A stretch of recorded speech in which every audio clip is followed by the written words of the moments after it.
attained the highest declaration for a heritage structure, National Cultural Treasure po.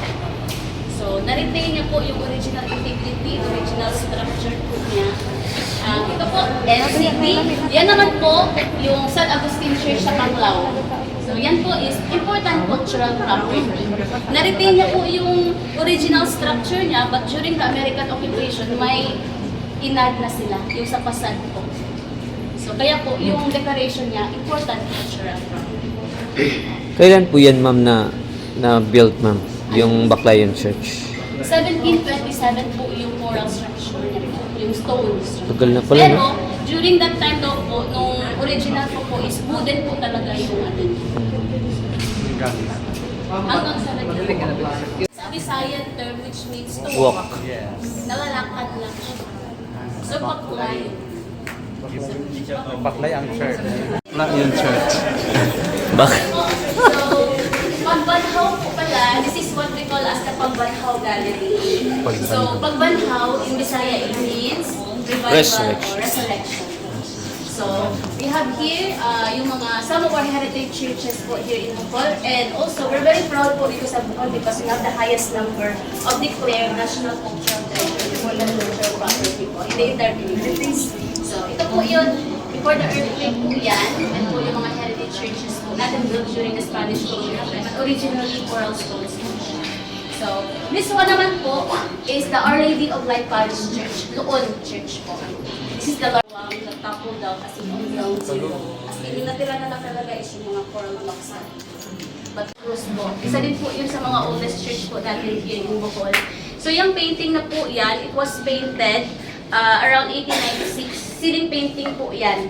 Part po yan ng ceiling painting po ng Lubok. But then, during the earthquake, nasira po siya. So yan, pinahiram po dito sa museum. It's made of galvanized iron sheet or yero.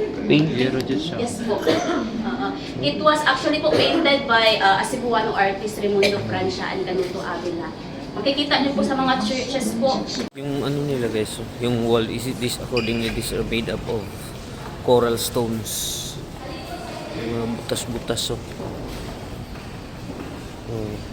Marami mga butas-butas.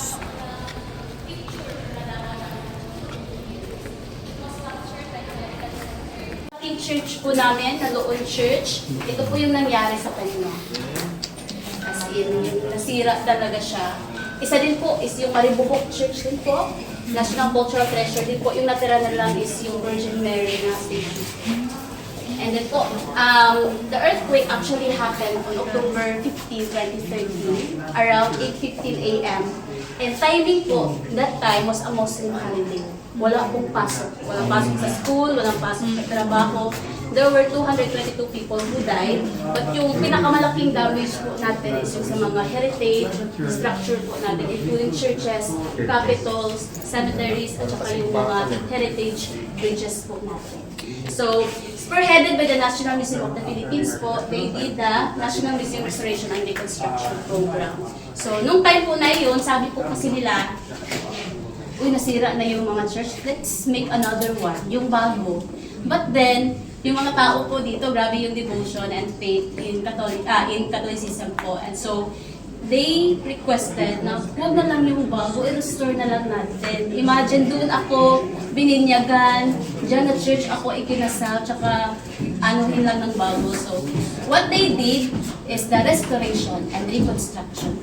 So, heritage churches po natin. So, ano po yung napapansin niyo po?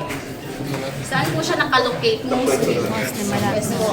Sa southeast po. Yes po. Ano po yung mga ships po natin, yung mga galleon po. And then po, yung mga ginamit po kasi nila is coral stone. So, dapat po accessible din po yung mga coral stone. So, dapat mostly coastal area po yung mga churches po natin noon, including watchtowers and cemeteries and bridges. And another reason daw po, kaya po sa northernmost part po ng Bohol, medyo wala po yung mga Spanish colonial time na church. It's because of Francisco de Duque. The rebellion of Francisco de Duque. Yes po. He led the longest Longest river. yes po, for 85 years. So So, yan po. Natakot po siguro sila. Kaya mostly dito po, wala pong mga church. Churches. So, yun po. And then, let's proceed sa taas para sa ating President Carlos P. Go, ha?